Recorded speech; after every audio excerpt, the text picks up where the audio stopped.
ሰላም እንዴት ናችሁ? በዚህ ቪዲዮ ላይ አንዳንድ ስታቲስቲክስ ጥያቄዎች ከተለያዩ ዓመታት በኢትዮጵያ ማትሪክ ላይ የመጡ ጥያቄዎችን ለማየት እንሞክራለን። ከመጀመሪያው ብንጀምር which one of the following is discrete quantitative data? ሲጀመር discrete እና continuous ሁለቱም quantitative ዳታዎች ናቸው። በት discrete እና continuous ልዩነታቸው ምንድነው? continuous ከተባለ ዳታው in terms of real numbers መገለጽ ይችላል። በማንኛውም real number መገለጽ የሚችል ከሆነ continuous ነው። but discrete ከሆነ ግን in terms of whole number የሚገለጽ whole number ለምሳሌ height ይላል number 1 ላይ height ከሆነ 6.2 ወይም ደግሞ 2.1 meters 6.2 meters and so on in terms of real number ነው መግለጽ የምንችለው። ስለዚህ discrete አይሆንም which is continuous ነው ማለት ነው። weight ማለትም ለምሳሌ የሰውን ክብደት 50.6 ኪሎግራም 85.2 ኪሎግራም and so on ያንን እንገልጸዋለን። so that in terms of real number not in terms of whole number ካልን already whole number fractional እና decimal የሆኑ ቁጥሮችን ስለማያጠቃልል weight እና height in terms of real number ነው የምንገልጻቸው። continuous quantitative ዳታዎች ናቸው ማለት ነው። ሶስተኛው discrete ነው አይደለም የሚለው number of students in a class. Of course number of students in a class 30 40 50 and so on in terms of whole number ነው የምንገልጸው። ስለዚህ whole number which is discrete ይሆናል ማለት ነው። beauty ከሆነ ሲጀመር qualitative data ነው not quantitative data። ስለዚህ in general ዳታው ላይ whole number በwhole number የሚገለጽ ከሆነ discrete ነው።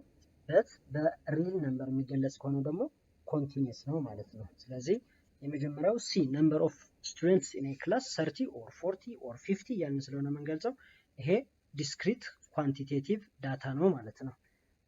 question number 2 if the list of a measurement is 10 alpha 5 10 20 15 25 with mean, then which one of the following is the value of alpha in terms of mean? First of all mean ማለት ምን ማለት ነው?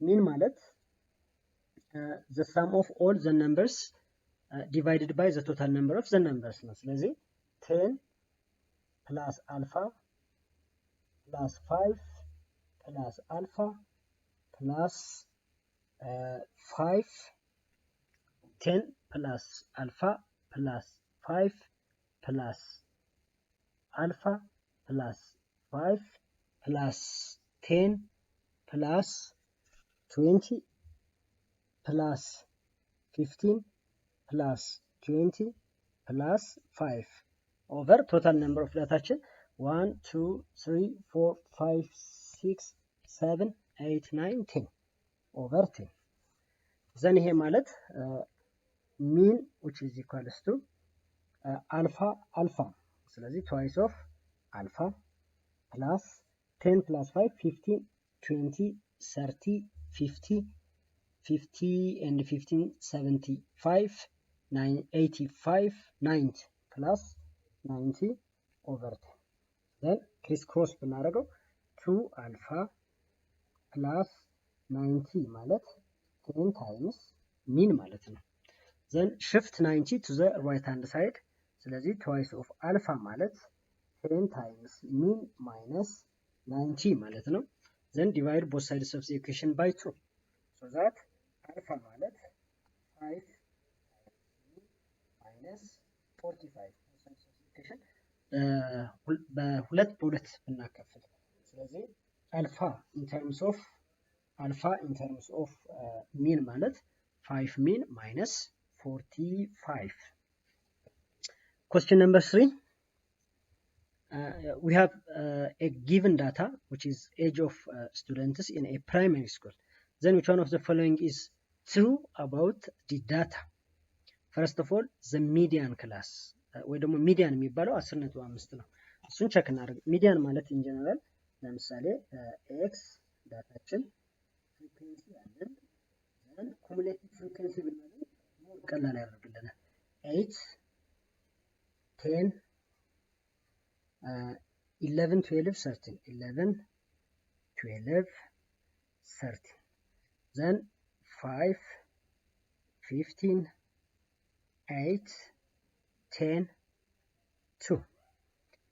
ስለዚህ ኮሙሌቲቭ ፍሪኩዌንሲያችን 5 ይሆናል። 5 plus 15 20 20 plus 8 28 28 plus 10 38 38 plus 2 40 ቶታል ነምበር ኦፍ ዳታችን 40 ነው ማለት ነው። ሲምፕሊ ዘን ከአንደኛ እስከ አምስተኛ ዳታዎች ፈርስት ክላስ ላይ ይገኛሉ።